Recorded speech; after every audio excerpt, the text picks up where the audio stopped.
Ini bentar deh. Sebentar aja. Ini tanyain. Sebentar. Itu dia siarannya di radio belakang. Jadi Ardan itu ada Ardan, ada Radio B, ada Cakra. Adalah namanya si Andika. Nah si Andika ini tuh mau siaran tuh, tapi dia kayak live Instagram gitu. Lagi bahas-bahas GWN, tiba-tiba di belakangnya tuh jalan tuh perempuan. Nyamperin dia. Apaan? Itu ketangkap di video? Ketangkap di video, ada video. Gila.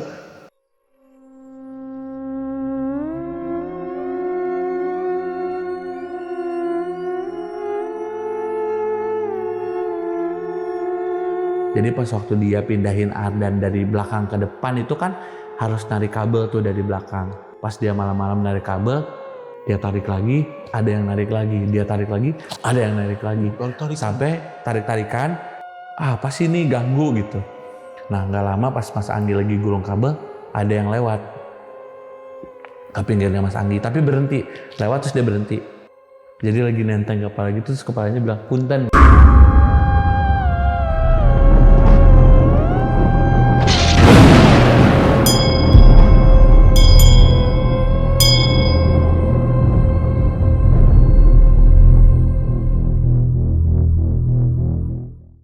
Assalamualaikum warahmatullahi wabarakatuh. Salam sejahtera untuk kita semua. Kembali lagi di Lonceng Misteri. Masih bersama gue Gilang. Dan malam ini spesial buat kalian nih. Gue kedatangan seseorang yang bakal nyeritain kejadian horornya ketika dia bekerja menjadi seorang penyiar di salah satu radio legend yang ada di Bandung, yaitu Radio Ardan. Jadi ketika dia bekerja tuh ya, dia banyak banget ngalamin kejadian-kejadian horor bersama rekan-rekan kerjanya di sana. Langsung aja di sebelah gue udah ada Bang Rasmus. Bang, Halo. Kabar. Akhirnya gue bisa duduk di sini nih. Biasanya kan nontonnya di rumah. Akhirnya datang ke sini nih. Jadi Bang Rasmus, Bang lu asli mana sih kalau boleh tahu Bang? Bandung, asli Bandung. Sekarang Sekarang di Jakarta. Lagi ada job nih di Jakarta. Lagi kebetulan lagi dipindahin dari Bandung ke Bali, dari Bali ke Jakarta lah. Bandung, Bali, Jakarta, BBJ.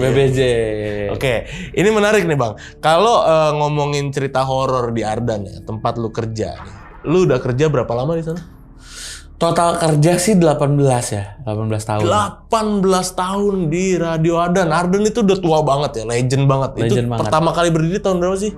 Sebenarnya aktanya itu dari tahun 93, 94. Oke. Nah, aktanya. Nah, kalau secara berdirinya dia udah dari tahun 80-an, dari zamannya radio ini loh, radio gelombang yang break-break gitu. Dan lu pertama kali kerja sana tahun?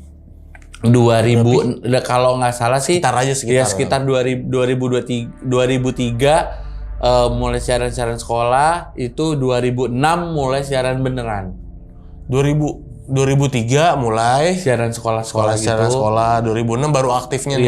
Iya benar, udah sekitar 18 tahunan ya. Belasan tahun lah ya di sana ya, nggak tahu tepatnya berapa lama karena udah lama banget lu di sana. Kalau yang mungkin nih ya Bang ya, kalau yang bukan orang Bandung atau yang orang luar Bandung nggak tahu nih Bang, Radio Ardan ini di mana letaknya? Boleh dikasih tahu nggak sama sahabat Lonceng? Radio Ardan, kantornya nih, karena kita mau nyeritain kantornya yang horor ini kan. Kantornya ada di Jalan Cipaganti, di Cipaganti 159, gelombangnya 1059. Itu kalau sahabat Lonceng searching ya di Google ya, Jalan Cipaganti, Radio Ardan itu jalannya udah kelihatan banyak pohon-pohon gede. Iya, pohon-pohon gede. Itu kalau kebayang kalau malam ya. Nah, apalagi habis hujan. Nah, itu dan bangunannya bangunan Belanda semua. Daerah situ, dan termasuk Radio Ardan ini juga bangunan masih cagar budaya ya. Iya, itu satu jalan ya. Satu jalan itu cagar budaya. Karena depan seberang tuh bangunan Belanda juga. Gedung Evelyn itu di situ, Wisma Evelyn. Itu sama sekali nggak boleh diubah. Nggak boleh dirubah depannya. Bentuknya harus seperti itu ya. Jadi memang sengaja sama pemerintah Kota Bandung harus seperti itu, nggak boleh diubah. Karena heritage city kan kita. Dan itu juga katanya yang memang kemungkinan besar menjadi penyebab kejadian-kejadian horor yang dialami sama teman-teman di Radio Ardan. Turun-temurun kan yang tinggal di situ. Nah, udah tua banget. Oke, ini mungkin pasti banyak banget cerita horor yang lo alami nih bersama teman-teman. Gue percaya pasti banyak banget yang lo alami di sana. Mungkin ditahan dulu ceritanya, untuk detail-detail ditahan dulu. Jadi buat sahabat lonceng yang penasaran sama ceritanya Bang Rasmus, wajib banget nonton video ini dari awal sampai habis, jangan ada yang di skip-skip. Dan buat kalian yang belum subscribe Lonceng Misteri, buruan langsung subscribe Lonceng Misteri biar gue makin semangat ngasih konten-konten horor lainnya sama kalian semua. Dan Bang Rasmus, langsung kita mulai ya ceritanya.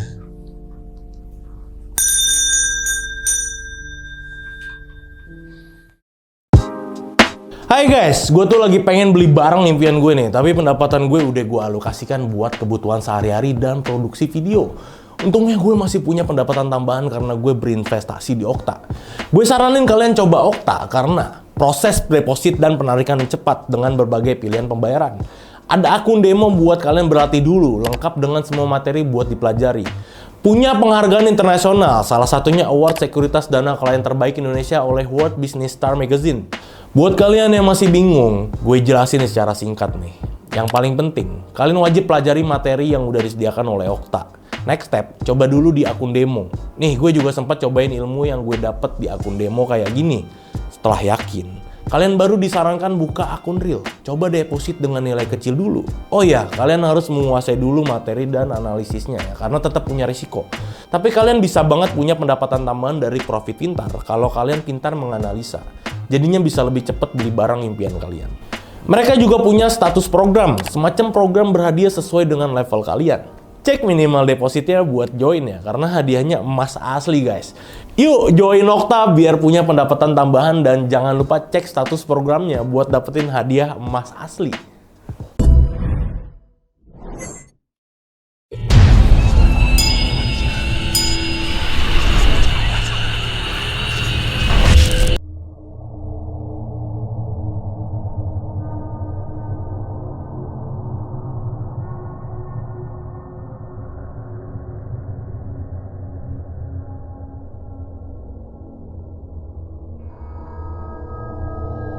Jadi sebenarnya gue mau runut dari awal dulu nih. Jadi sebenarnya si radio gue ini itu memang bangunannya adalah bangunan cagar budaya.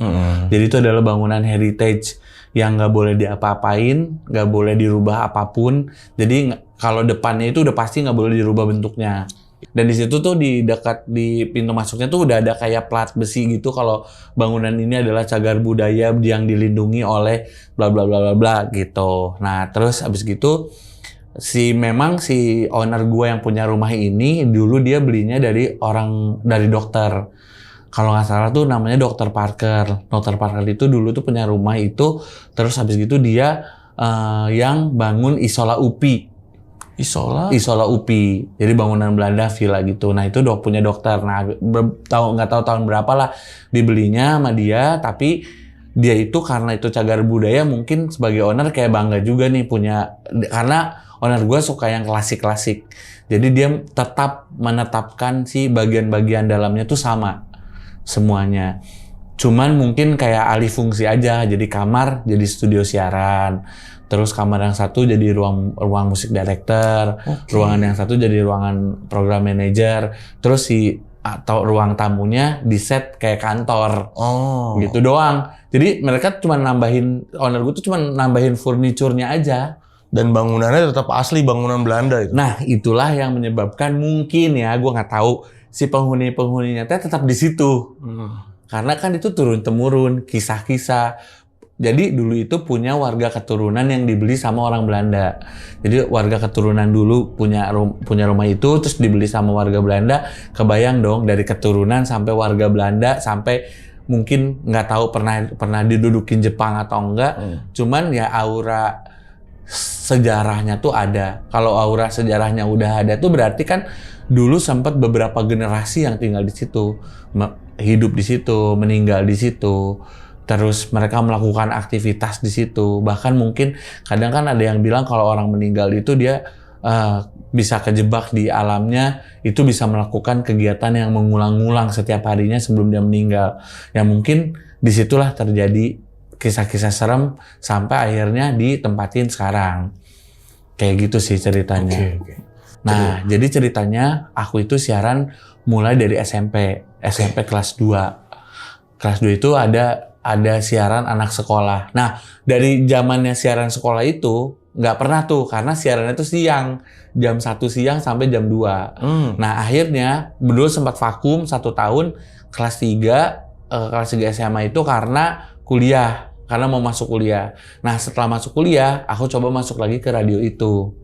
Nah, disitulah pertama kalinya siaran sebagai penyiar baru. Istilahnya tetap aja walaupun kemarin sempat siaran sekolah, pas masuk siaran benerannya tetap jadi junior lagi. Nah, salah satu syarat jadi junior itu adalah harus siaran malam. Oke. Jadi siaran malam dulu lah. Dari jam 12 sampai jam 2 malam. Nah, mitosnya yang beredar kalau anak baru itu ada 2. Kalau enggak dia sakit tipes, yang satu lagi ketemu hantu, ketemu penunggunya. Maksudnya dalam artian ditampakin si mitosnya tuh. Pas pertama gue masuk tuh kayak ya udah iya aja gitu, kayak oh ya udah memang radio gue serem, dan berjalannya waktu sebulan 2 bulan tuh masih fine aja. Nah, sampai waktu itu mau puasa. Jadi itu tuh ada pergantian jam siaran, hari siaran. Dari tadinya gue Senin sampai Rabu, gue dapat jadwalnya itu Kamis Jumat. Oke. Which is itu bersenggolan dengan malam Jumat dong. Benar. Nah, yang bikin malas untuk siaran malam Jumat itu, sebelum program siaran gua ini, itu siaran hantu dulu. Ya. Sebelum gua siaran. Malas kan? Karena kenapa malasnya? Setiap siaran hantu itu, semua satu gedung itu dimatiin. Kenapa tuh?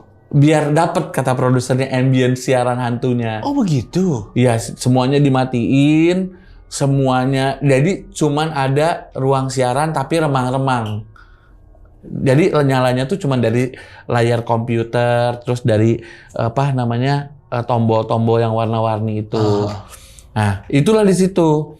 Nah, seminggu berjalan, 2 minggu berjalan, sampai ada satu ketika nih di mana di malam Jumat ini tuh, karena udah berapa kali siaran malam Jumat tuh kayak setiap mau siaran tuh harus gelap-gelapan, nunggu di gelap gitu. Kayak harus dengerin cerita horor. Gue tuh sebenarnya nggak terlalu kayak, takut banget nih denger cerita horor. Terus kayak nggak sedikit percaya gitu pertamanya. Akhirnya satu malam Jumat tuh karena kemarin-kemarin ngerasa, malas, harus siaran malam Jumat lagi gitu. Jadi kayak, pasti ini nungguin. Udahlah, gue datangnya ditelatin aja. Nggak ditelatin sih, dimepetin. Jadi siaran jam 12, gue datang jam 12 kurang 10 atau 12 kurang 15. Nah, pas satu hari itu, gue datang tuh abis absen. Nanti gue ada cerita tentang mesin absen itu, karena itu mitos legend semua orang tahu. Jadi pas gue abis absen, gue turun ke bawah, suasananya tuh beda. Biasanya tuh ada sedikit lampu lah dari ruang siaran, itu gelap total, gelap banget. Nah, gue tuh turun tangga, gue nyari, biasanya ada operator yang standby. Gue ke tempat operator, nggak ada tuh. Gue cari ke ruangan, adalah satu ruangan yang dekat ruang siaran, ruangan MD. Pokoknya kalau nyari operator, kalau nggak di meja operator, di ruangan MD. Karena dia suka bantuin masukin lagu. Jadi ngeburn dari CD ke MP3 zaman dulu. Nah, masuklah gue ke ruangan itu kan. Pas gue buka, ada orang di situ. Tapi jadi kan pintu sama mejanya tuh ada pada depan gini kan. Nah, si operator itu tuh cuman kesinaran lampu dari layar monitor. Namanya Om Budi. Gue tanya lah, Om, pada kemana nih? Gitu. Kok sepi banget? Oh, nggak tahu tuh. Kamu nyalain aja ruang siarannya. Gitu. Kenapa sih Om Budi? Tapi Om Budi itu terkenal bukan jutek ya, nggak ramah lah gitu, agak galak lah sosoknya. Cuek lah ya. Tapi di situ pas gua ketemu tuh kayak dia nggak tahu nih pada kemana ya. Coba aja kamu nyalain ruang. Jadi kayak senyum gitu. Nggak kayak biasanya. Nggak kayak biasanya. Kenapa sih Om Budi gitu kan? Gua tutup pintunya, gua masuklah ruang siaran. Pas gua buka ruang siaran bener-bener gelap, dan pas gua buka tuh tiba-tiba kecium bau bunga pertamanya. Nah, jadi gua sangka itu tuh dari pengharum ruangan, karena pengharum ruangan kita emang baunya bau bunga. Oke. Tapi ini tuh beda, lebih menusuk. Jadi pas kebayang kayak buka langsung ke hidung. Ya. Gitu. Biasa kan buka kecium aja gitu. Nah, udah tuh gue nyalain lah si saklarnya. Nyala. Pas nyala di depan meja. Jadi meja siarannya tuh panjang segini, Kang. Panjang banget. Itu panjang. Kalau misalkan mau ilustrasinya, gue tadi udah kirim video-video Ardan. Jadi mejanya tuh panjang. Dan gue tuh lihat ada tangan 2 sama kepala tapi cuma segini doang. Oke. Nah, gue tuh nggak ngeh si tangannya sepanjang itu. Kirain gue tuh kayak yang iseng aja gitu. Anak-anak iseng nakut-nakutin. Siapa woi gitu. Gue gituin aja. Tapi lama-lama si kepala dia tuh gerak-gerak gini. Kepalanya gerak-gerak terus dia lama-lama naik gitu, Kang. Naik gitu terus lama-lama muncul muka. Sambil ketawa gitu perempuan. Gini-gini kepalanya. Sambil gitu. Sambil melototin gua gitu. Di situ gua benar-benar nggak merinding nih gua. Benar-benar nggak bisa ngapa-ngapain, cuman bisa teriak Om Budi tolong, Om Budi tolong gitu.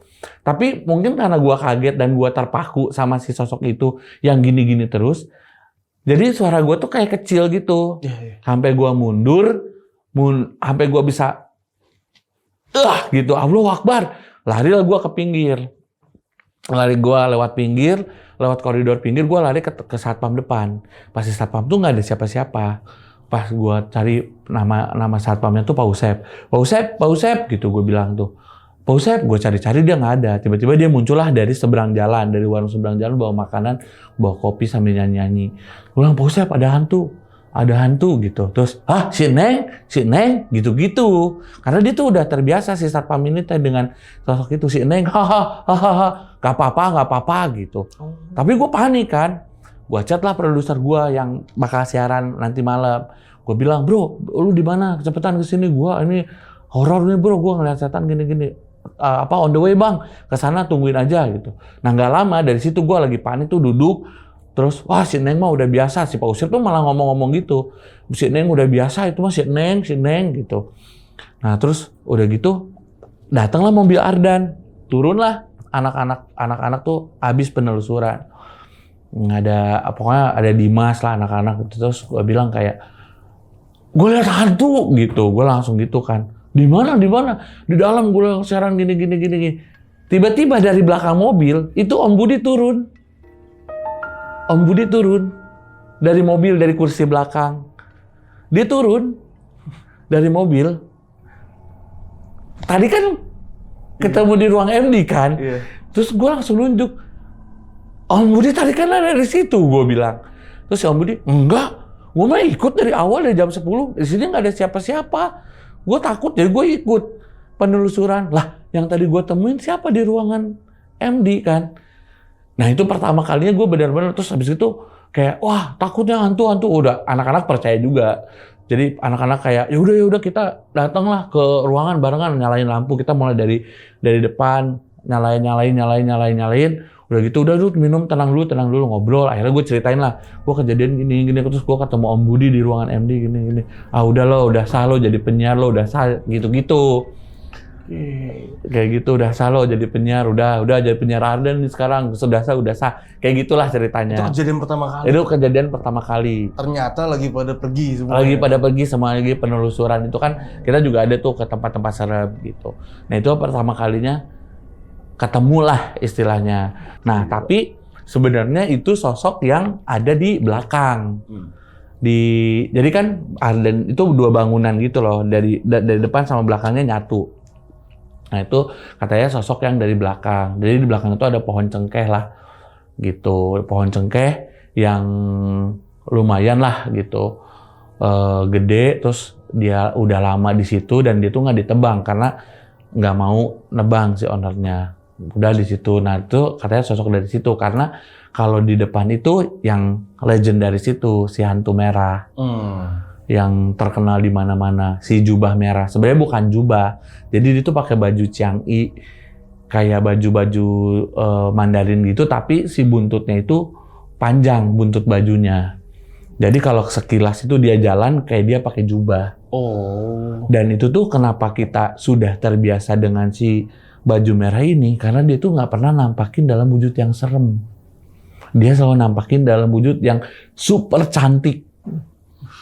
Dan dia tuh istilahnya tuh shiny. Jadi kalau dia muncul, itu tuh warna ruangan yang tadinya gitu jadi merah. Sep. Oh gitu. Bisa berubah gitu ya? Iya, rambutnya panjang, kulitnya putih banget. Putih banget, putih bener-bener putih. Putih bener-bener putih. Mukanya oriental gitu, rambutnya tuh kayak dia ke depan gitu, satu diurai terus kayak satu lagi ke belakang gitu. Dia hobinya tuh nyisir di toilet. Waktu itu dulu ada penyiar tuh. Jadi dia itu muterin lagu Bruno Mars, kalau nggak salah 24 Karat di radio. Nah pas itu anak-anak tuh lagi di depan, lagi pada main Mobile Legend. Jam berapa nih? Jam 10-an lah, 10-11 lah. Oke. Tiba-tiba itu kan di luar tuh ada speaker monitor buat kita dengerin di luar tuh. Tiba-tiba itu satu Ardan, itu monitornya ini berubah jadi suara gamelan. Tapi gamelannya tuh nggak yang gamelan yang neror gitu, enggak. Tapi yang cuman teng, tong, teng, dang, teng, tong, teng, dang, gitu doang. Larilah kita ke alat setel monitor gitu. Itu 1059. Takutnya kita rubah frekuensi atau geser atau apa. Itu 1059, bener-bener masih 1059. Tapi bunyinya gamelan. Abis lari dari situ, Dimas lari tuh ke ruang siaran, ngecek sih. Karena itu anak baru. Nah, anak baru, terus dia buka, bro nyetel apa bro nih? Gitu. Bruno Mars bang, kenapa? Enggak, itu di luar. Terus dia kaget juga kan. Dia buka, suara gamelan. Coba cek di website kan, ada kita. Jadi www.ardanradio.com. Di situ memang lagu Bruno Mars. Tapi itu tuh di satu ruangan Ardan itu lagu gamelan. Gitu. Itu udah kayak sering lah. Jadi kayak beberapa kali lah ada suara. Pernah waktu itu nyetel tapi suaranya tuh radio zaman dulu gitu, lagu zaman dulu. Itu kesetel sendiri? Iya, lagu ini lagi lagu-lagu kayak tahun 70-60-an gitulah. Gitu. Itu kesetel sendiri. Terus habis gitu fader naik turun, mah udah biasa lah. Oh, itu udah biasa? Iya, fader naik turun. Terus habis gitu kayak kan kalau kita radio itu ada adlibs ya yang dibacain sama penyiar. Nah, adlibs itu kalau kita selesai siaran satu hari itu tuh di burn ke CD buat klien. Kayak ini Pak udah dibacain adlibsnya sama si A gitu. Nah, itu di burn ke CD hasil dari aircheck, hasil dari rekaman. Okay. Nah, itu kata orang-orang IT itu tuh kalau mereka lagi nge-burn CD-nya tuh CD-nya tuh terbang sendiri. Itu? Iya, jatuh. Terbang sendiri terus jatuh. Terus kalau nggak dijatuhin, gelasnya diputerin, dipindahin gitu. Di depan matanya mereka. Dan itu tuh udah jadi pemandangan biasa di Ardan. Karena eksistensinya udah terlalu sering. Wah, gila sih. Gitu. Nah, kita pernah bikin open house ceritanya. Ardan open house itu setiap ulang tahun kita bikin open house. Jadi kita bikin kayak musik di situ, manggil-manggil artis, terus ngamen artisnya nyanyi-nyanyi. Nah, seketika di open house ini di lapangan basket itu kita taruhlah kayak settingan gini lah, settingan hantu lah, ada kursi tua, ada foto orang zaman dulu, ada kopi apa segala macam. Plus kita beli manekinnya kita dandanin pakai baju merah, pakai wig, kita gantung di ring basket. Oke. Udah tuh. Satu harian itu acara, terus banyak yang foto-foto di situ juga segala macam. Besok paginya beres-beres tuh. Nah, si OB tuh langsung lari ke ruang siaran jam 10 pagi tuh. Mas Rasmus, Mas Dimas, ini tolong nggak bisa dilepas ini. Sekalian somprasi, berat nih jadinya. Ada yang ngisi, katanya gitu. Kenapa nih Mas Darky? Iya nih, bercandanya nih keterlaluan nih, marah dia. Ada yang ngisi kan, kemarin ini saya angkat sendiri kuat, sekarang berat sekali. Coba kalian angkat gitu. Tuh bantu angkat tuh. Itu ada tuh dulu namanya Peter tuh badannya masih Gilang lah, gede gitu. Dia angkat sendiri nggak bisa Mas. Jadi akhirnya kita angkat berempat baru bisa turun. Oke. Habis itu kita taruh di gudang. Kita bersihin dulu lah, make up segala macam, taruh di gudang. Nggak lama kemudian si OB-OB ini cerita, setiap malam semenjak itu gudang itu berisik terus. Kira-kira itu. Iya. Manekin itu. Pintu digedor-gedor. Pokoknya seperti ada orang yang pengen keluar dari ruangan itu gitu. Jadi mitosnya itu yang paling semua orang Ardan tahu itu adalah si mesin absen. Kenapa tuh mesin absen? Mesin absen ini kan kalau kita absen, bilang thank you. Ya, betul. Thank you. Gitu. Nah tapi kadangkala itu orang mencet absen itu gagal terus. Jadi mitosnya kalau lu gagal terus, lu harus lihat ke satu ruangan di pinggir, terus lu senyumin, lu absen baru bisa. Wah, separah itu kah? Iya. Gila, mesin absen lu. Iya, kalau lu absen, pas lagi absen nggak bisa terus nih. Nah, lu gini absen terus lu senyum ke ruangan itu. Terus lu absen bisa. Kalau gue dulu gagal cuman gue lap-lap doang, jempol gue sidik jari tak. Itu sampai berkali-kali. Pokoknya kalau udah 8 kali, 10 kali gagal, lu senyumin ke arah ruangan itu. Kudu senyum aja. Senyum baru bisa. Itu banyak yang buktiin, banyak yang itu mitosnya itu benar. Aneh banget, parah. Nah, ada lagi cerita tentang si Jawara Cipaganti. Jadi, kalau Jawara Cipaganti yang pernah kita alamin ceritanya itu dialamin sama almarhum IT kita. Almarhum IT Iya. Ardan nih. Siapa? Dulu Mas Anggi namanya, Mas Anggi. Ya, almarhum Mas Anggi. Ya. Almarhum Mas Anggi. Jadi Mas Anggi ini dulu tuh kan Ardan itu sebenarnya dulu tuh ada di Jalan Jurang. Oke. Nah, baru setelah Bapak beli rumah yang di depan yang Cagar Budaya itu, Ardan tuh pindah ke depan.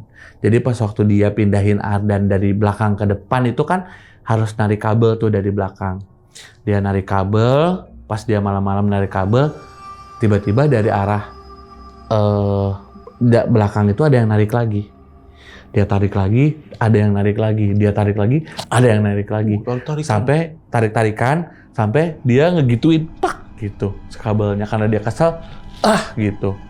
Apa sih ini ganggu gitu. Nah, nggak lama pas Mas Anggi lagi gulung kabel, ada yang lewat ke pinggirnya Mas Anggi, tapi berhenti. Lewat terus dia berhenti. Punten gitu. Dia bilang, terus Mas Anggi bilang mangga. Terus pas Mas Anggi lihat yang ngomong puntennya itu kepalanya. Jadi lagi nenteng kepala gitu, terus kepalanya bilang punten gitu. Itu. Nah, si Jawara Cipaganti itu tuh sering juga tuh nampakin jalan-jalan di jalan Cipagantinya itu. Kalau orang yang mungkin punya indigo itu pas di belokan Cipaganti itu biasanya dia sering nongkrong di situ. Gitu. Jadi dia kadang yang menir Belanda, terus noni Belanda yang di seberang gang Cipaganti yang bawa payung hitam. Gitu.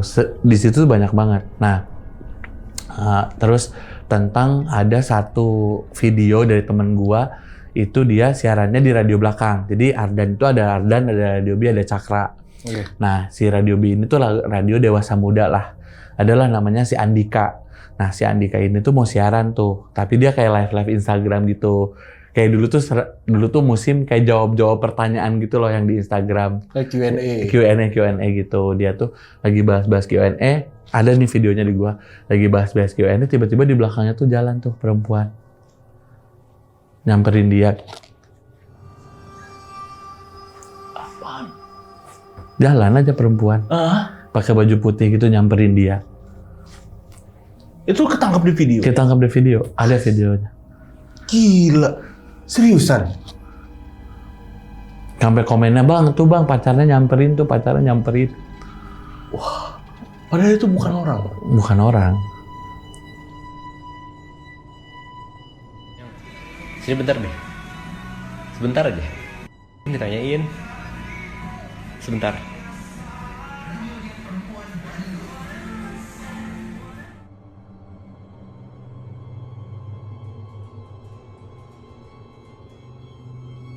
Nah, kalau di Ardan itu kan ya ada namanya Nightmare Set ya. Sesi podcast horor gini juga sama kayak lonceng. Iya. Cerita-cerita horor. Kalau di lonceng ini kan syuting tuh selalu yang nggak nentu gitu. Kadang malam banget, kadang siang gitu. Kadang nggak pernah sih, tapi kalau pagi ya siang, sore, malam. Kalau di sana syuting horor selalu malam. Selalu malam. Kenapa tuh nggak? Kalau Ya biar dapet lah feel-nya. misalnya narasumbernya bisanya siang gimana?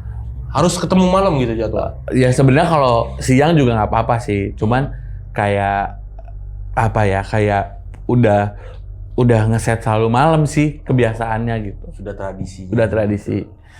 Kayak gitu. Jadi memang Ya biar dapat ambience-nya, biar dapat cerita-cerita, maksudnya mungkin pas waktu nanti lagi diceritain mungkin muncul gitu. Memang kalau cerita malam tuh beda ya. Kayak gini. Iya, kayak tadi ada suara masuk soalnya. Oh. Pas lu lagi ngomong ini Bang Gamelan. Iya. Ingat ada kenceng banget itu masuk.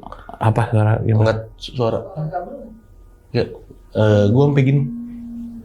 Tadi nengok. Tadi ada yang masuk soalnya. Pas lu ngomong ada gambar suara. Oh, gue gak denger ya? Gue denger.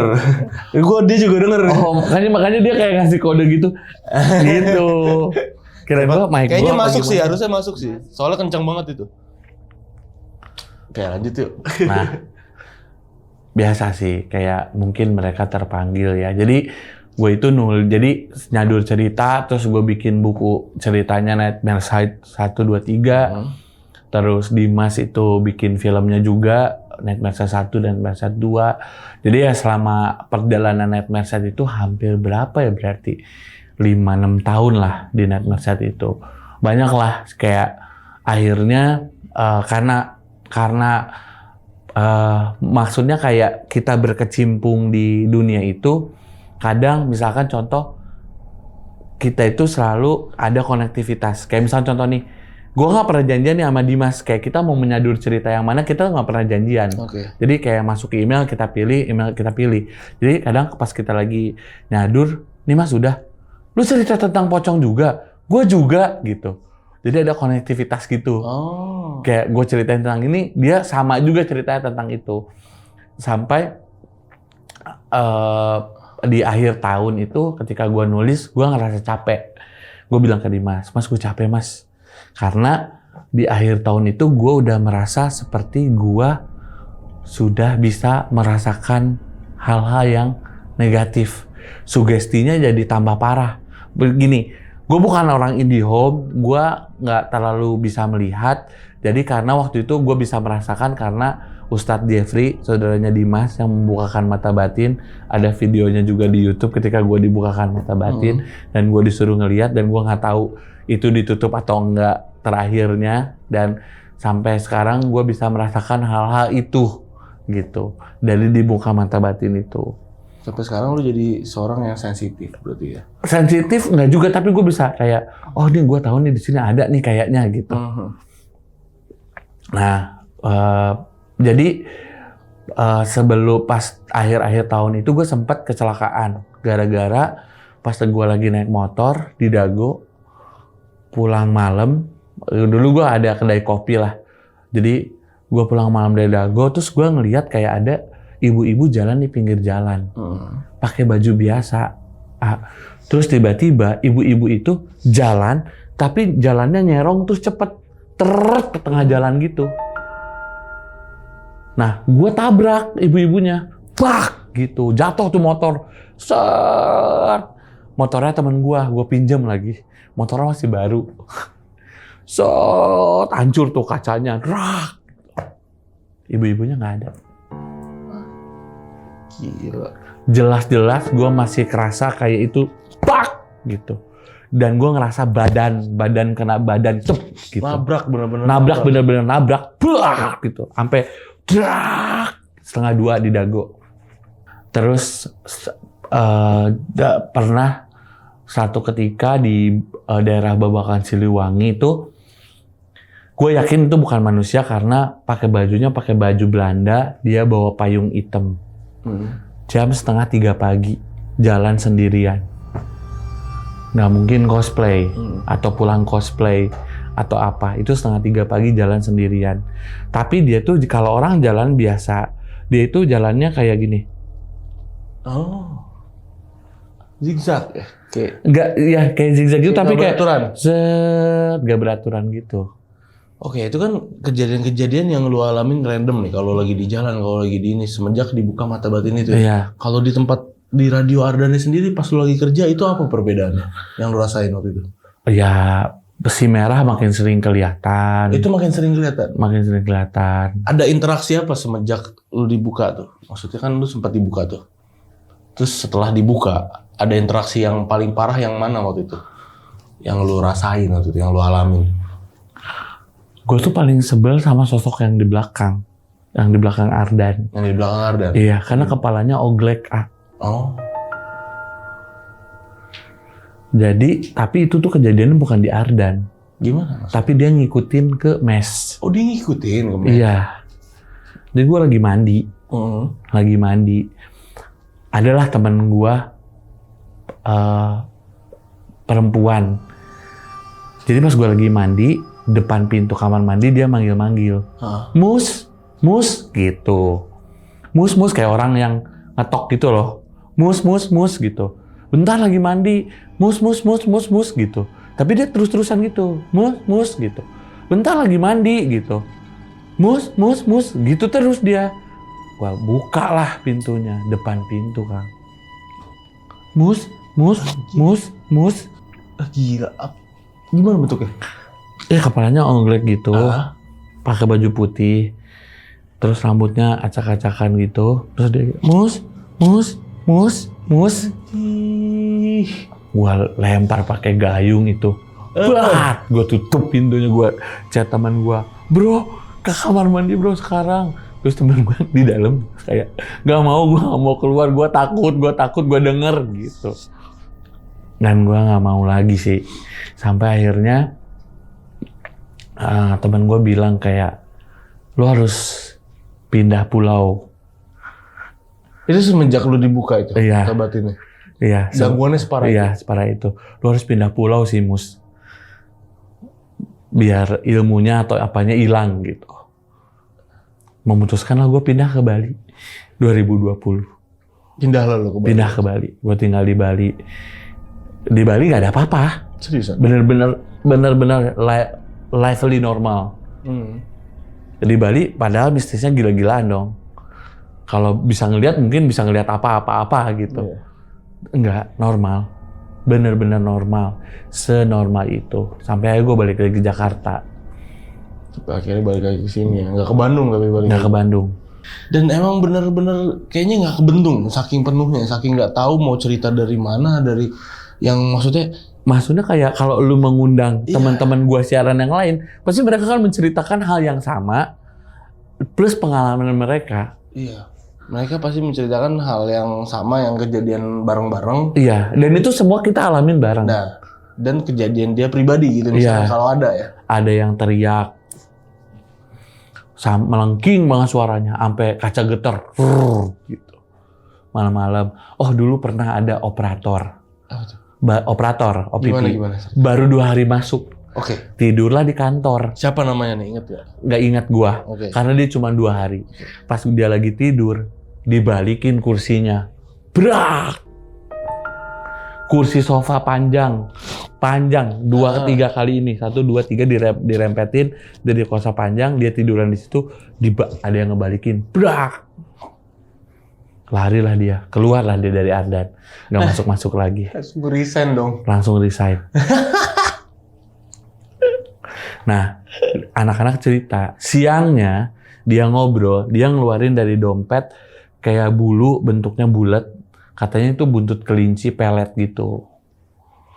Ada jinnya gitu segala macam. Dia nunjukin ke anak-anak. Oh. Malamnya dia tidur, digulingin tuh. Oh, dia bawa pegangan. Iya. Pokoknya intinya kalau kata owner gua, ketika kita ceritain, Pak, ini Ardan keterkenal nih gara-gara angker, nggak apa-apa. Itu membuat kita terhindar dari orang jahat. Betul. Kadang-kadang betul. Jadi yang udah di sini nggak suka kalau lu jahat, lu pasti nggak akan lama di Ardannya. Di Ardan itu orang-orang yang lama-lama, 20 tahun, 15 tahun, 18, paling lama 5 tahun, paling bentar. Yang kerja di situ ya? Iya, kalau misalkan lu niatnya jahat, nggak akan nyampe seminggu bro. Banyak orang kayak gitu. Gitu.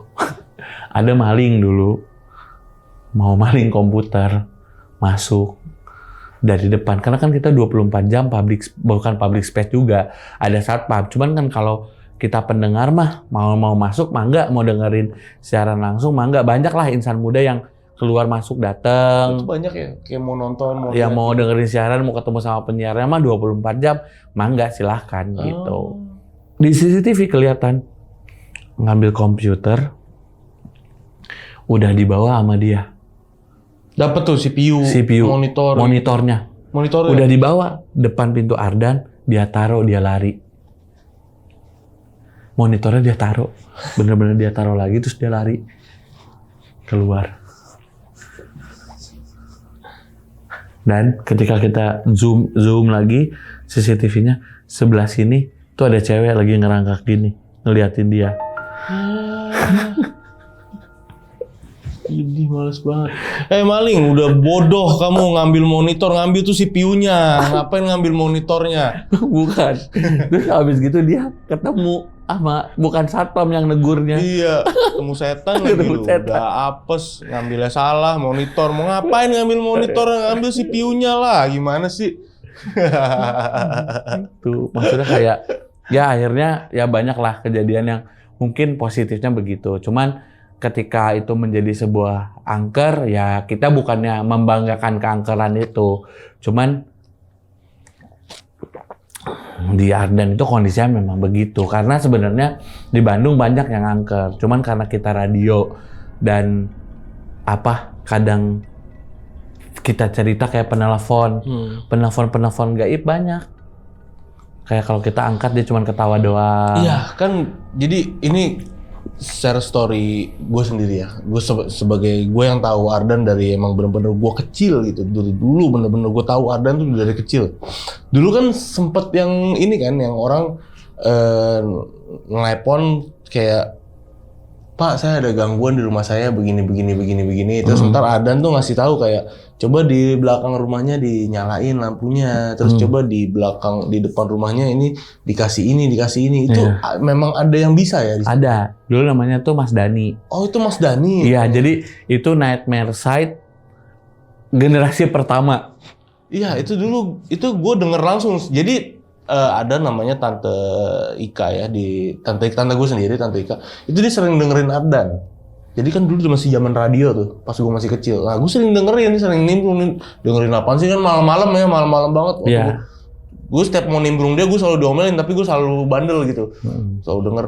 Jadi kayak ada orang yang ngeluh kesah di rumahnya, ada kejadian horor, ntar si Ardannya ngasih tahu nih, ntar di belakang coba nyalain aja lampunya. Jadi dia tahu nih, tanpa si yang penelepon ini cerita, dia tahu ruangan-ruangannya. Itu jago banget. Iya, jadi Nightmare Site itu ada sekarang tuh berarti 4. Kalau series itu 4 season lah. Nah, gua itu masuk ke season 2 dan 3. Oke. Nah, jadi generasi awal itu ada Mas Dani Herlambang dulu. Terus habis gitu pengisi suaranya tuh ada almarhum Mas Victor, ada Vina Imanda dulu, zaman dulu tuh. Itu yang awal-awal. Yang awal banget. Mas Wiro, terus habis gitu sempat vakum, masuklah generasi Dimas. Gitu. Masuklah generasi Dimas gua. Sempat vakum terus masuklah Mas Eri Pagunaldi dulu sama Dudi.com. Terus masuklah era Dimas. Jadi Dimas itu season ketiga lah. Bareng sama lu nih. Bareng sama gua. Okay. Gitu. Dulu se direct itu loh sama si pendengar ya. Telepon-teleponan langsung gitu. Sering banget. Se-direct itu loh, Ardan tuh. Kalau zaman generasi season kita itu, kalau ada kiriman itu kita datengin rumahnya. Oh gitu. Iya, dulu sama gua lupa. Paranormalnya siapa namanya? Mas siapa gitu, rumahnya tuh di daerah dekat makam pahlawan lah. Itu kita datengin tuh rumahnya. Itu juga banyak tuh cerita-cerita. Pas waktu penelusuran. Pernah kita tuh ke rumah pesugihan gitu. Jadi tanpa sengaja kita itu nemu, bukan nemu, nendang keris kecil gitu. Jadi salah satu yang ikut dari kita tuh nemu keris kecil di rumah itu. Banyak. Ada 10 biji. Yang kecil-kecil gitu loh. Itu di mana ya? Daerah Arca Manik kalau nggak salah. Terus di Kolonel Masturi yang kita ditampakin genderuwo gitu. Oke, Bang, ini kan dari kejadian-kejadian horor yang dialamin sama pegawai-pegawai di Ardan ya. Kemungkinan kan dari awal udah cerita memang dari bangunannya nih, yang memang sebenarnya udah cagar budaya, yang udah bangunan tua. Iya. Belum lagi pohon-pohon yang di depan kan pohon-pohonnya itu kan jalanannya bener-bener pohon-pohon rindang gini ya, menutup ke atas pohon-pohon gitu. Belanda itu dulu. Nah, pohon-pohon gede-gede banget. Kebetulan gue baru lewat situ kemarin, baru makan itu apa iga bakar. Iya. Lewat situ. Jadi emang masih kebayang banget kan. Iya. Terus kejadian-kejadian horor yang lu alamin sama teman-teman di sana memang kebetulan nih atau kemungkinan dari bangunannya. Tapi lu tahu gak sih, maksudnya pernah dengar gak sih atau pernah dapat informasi gak sih ada cerita apa sebenarnya di balik bangunan yang dipakai sebagai kantor Radio Ardan ini gitu? Iya. Rumornya banyak. Salah satunya tadi yang dibeli sama dokter Parker itulah keturunan, sampai ada satu dulu itu ahli sejarah gitu yang main ke Ardan gitu. Jadi ada komunitas sejarah Bandung lah. Oh, ada yang Ada. Jadi ceritanya dulu itu si bangunan Ardan ini memang dihuni, daerah Ardan itu dihuni sama warga keturunan dan warga Belanda. Mereka tuh hidup akur. Nah, sampai ada rumor di mana si perempuan berbaju merah ini adalah warga keturunan yang dipasung karena suka sama warga pribumi dari golongan bawah. Oh, makanya dia dipasung. Dipasung, jadi nggak boleh ketemu. Gitu. Jadi mencintailah istilahnya. Terus dia sering ketemu sama si tentara ini, akhirnya dipasung karena si tentara ini pun masih menghantui Ardan juga. Cuman dia nggak pernah berani masuk. Jadi cuma di depan Ardan aja bolak-balik. Oke. Ya, rumornya itu. Tapi banyak juga rumor yang bilang kalau ternyata rumah itu dulu si dokternya sempat naruh istri kedua, terus istri keduanya ditembak di situ gitu. Itu ada rumornya juga. Rumor itu juga ada. Banyak ya, banyak versi ya. Banyak versi. Gitu. Lu lebih masuk akal emang? Yang pertama. Yang pertama kalau lu? Iya, karena yang ya kita semua lihat lah. Anak Ardan lihat itu dia memang oriental, warga keturunan. Terus habis itu pakai bajunya juga baju, istilahnya baju Ciang'i gitu. Congsam gitu. Ya kita lebih percaya yang pertama lah. Karena emang ya base of experience. Base of experience. Anak-anak di sana ya. Iya. Oke, menarik. Nah, Bang Rasmus kan sampai sekarang itu masih jalan nggak sih? Masih. Podcastnya? Dan banyak yang narasumber udah diundang nih. Begitupun selebgram atau mungkin artis-artis atau mungkin ya memang narasumber yang punya segudang cerita horor lah gitu diundang ke sana. Terus mereka itu yang udah datang ke kantor Ardan itu digangguin juga nggak sih? Apa gimana? Sebenarnya kalau yang cerita-cerita horor gue nggak terlalu tahu pasti. Cuman yang tahu pasti ada beberapa artis yang pernah interview di Ardan. Interview bukan interview horor, interview lagu mereka kayak launching album, mereka ngejam gitu-gitu. Aduh, gue lupa nama artisnya siapa. Cuman dia pernah pas lagi interview dilempar jambu. Di Ardan itu nggak ada pohon jambu. Itu jambu dari mana? Di jambu itu gue nggak tahu dari mana. Cuman bener-bener bentuknya jambu warna merah. Dilempar ke artisnya, ke mukanya langsung. Anjir. Jadi bak gitu ke mukanya. Jambu. Jambunya itu bener-bener jambu yang bukan orang dibersihin gitu. Bener-bener jambu yang dari pohon yang masih ada serabut-serabutnya itu. Kayak bulu-bulunya itu. Yang hitam-hitam itu di ujung jambunya dan tangkai. Oke. Jadi itu kayak metik dari pohon terus dilemparin pak. Itu. Waktu itu siapa ya? Senloko dilemparin batu. Kenapa tuh? Pas lagi interview. Ada yang ngelemparin batu gitu dari atas di Ardan. Terus siapa yang gua inget ya? Itu aja sih. Ada dulu satu artis penyanyi itu yang pas lagi siaran katanya dipegang pahanya di ruang siaran. Jadi dicolek pahanya gitu sampai dia ngejerit gitu. Sampai artis terkenal, aduh gue lupa deh. Dia terkenal kok lagunya gitu. Raisa apa siapa ya? Rosa apa Raisa ya? Gue lupa deh. Malah artis-artis sering digangguin. Menarik nih. Penunggu-penunggu di tahu dia mana yang terkenal mana yang enggak gitu. Kalau enggak lu enggak terkenal. Karena dulu tuh program siaran gua itu hari Rabu jam 10 sampai jam 12 malam Ardan ngejam. Jadi Ardan ngejam itu kayak dia nyanyi nge-live ngejam gitu 5 lagu artis-artis itu. Jadi pas lagi launching lagu, nah itu siarannya itu di ruang tengah Ardan, di pelataran Ardan gitu. dibikin panggung kecil terus kayak gitu. Sampai sekarang terakhir lu kapan main terakhir ke sana? Main ke Ardan? Pas main terakhir itu Main mampir-mampir. Mampir-mampir ketemu itu teman lama. kapan ya? Bulan Maret kali ya. Bulan Maret kemarin. Ya, nanti lama kan September mereka ada gig Senja Sahdu tuh 14. Nanti paling ke sana lah. Mantep itu. Itu band-band gila. Nah, terus abis itu paling terakhir Maret sih. Maret itu kondisinya masih sama lah, masih kayak zaman dulu. Cuman gue cerita kayak gimana nih, masih horor nggak gitu. Terus karena mungkin anak-anak sekarang itu lebih banyak main di Ardan gitu. Jadi tempatnya tuh nggak pernah sepi. Katanya sih udah mulai berkurang intensitasnya. Gara-gara rame mulu. Gara-gara mulu. Oke, anak-anak banyak yang kerja di sana, banyak anak baru juga. Anak baru juga. Banyak ya? Banyak ya. Mereka juga ada sih yang beberapa ngalamin kayak di toilet pernah ditampakin. Pas segala macam di parkiran. Terus ya dibilangnya gitulah. Berarti lu masih keep kontak nih sama orang-orang Ardan ya, sama anak-anak Ardan ya? Masih lah, sama Dimas masih. Masih ya, sama Bang Ya, Dimas? ya. Wah, Bang Gue Dimas. teleponan sama Dimas, gue mau diterima sama lo tadi. Iya. Gue bilang. Ayolah Bang Dimas kesini lah, kali-kali. Iya. Ajak lah itu Karisa ya kan, Iya. kali-kali. Ya paling tadi telepon Dimas terus nanya kayak gue sempet kayak aduh apa ya Mas yang paling horor di kantor kita gitu, gue buat ceritain. Terus Ini dia lagi bilang, ya. recall lah. Lagi, Terus recall dia lagi. bilang kayak itu tuh mesin absen lu belum pernah ceritain gitu, yang itu sebuah legenda yang hampir semua karyawan Ardan mengalaminya. Gokil sih memang.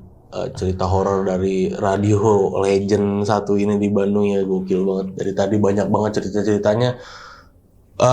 Lebih gue hitung tuh puluhan, bahkan puluhan. Gue hitung hampir puluhan. Dari tadi lu ceritain dari yang kecil, dari yang gede itu hampir puluhan. Itu zaman gua ya. Itu zaman gua. Belum yang sebelumnya. Belum yang zaman-zaman senior itu yang mungkin menurut gua zaman dulu itu belum ada handphone, belum ada internet, belum ada apapun gitu. Terus masih mungkin bangunan Ardannya masih asri gitu. Belum seramai anak-anak sekarang pada nongkrong, pada apa di situ semua gitu. Kelakuannya kan zaman dulu mungkin masih sepi gitu, masih sunyi gitu.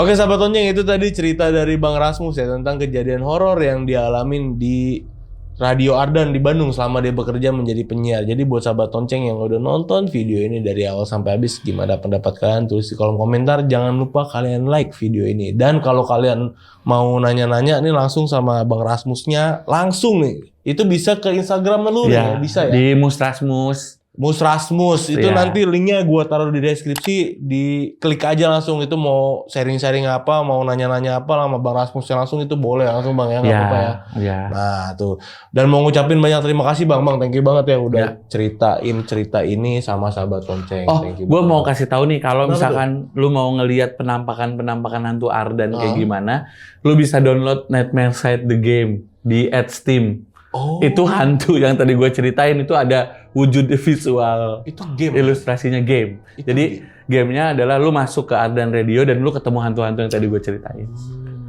Apalagi teman-teman sahabat lonceng yang gamers nih ya, Iya. pasti tertarik banget Jadi harusnya ya. itu game based on true story. Nah, game horror based on true stories, Nightmare. Nightmare Side Nah, Nightmare di Side. Steam.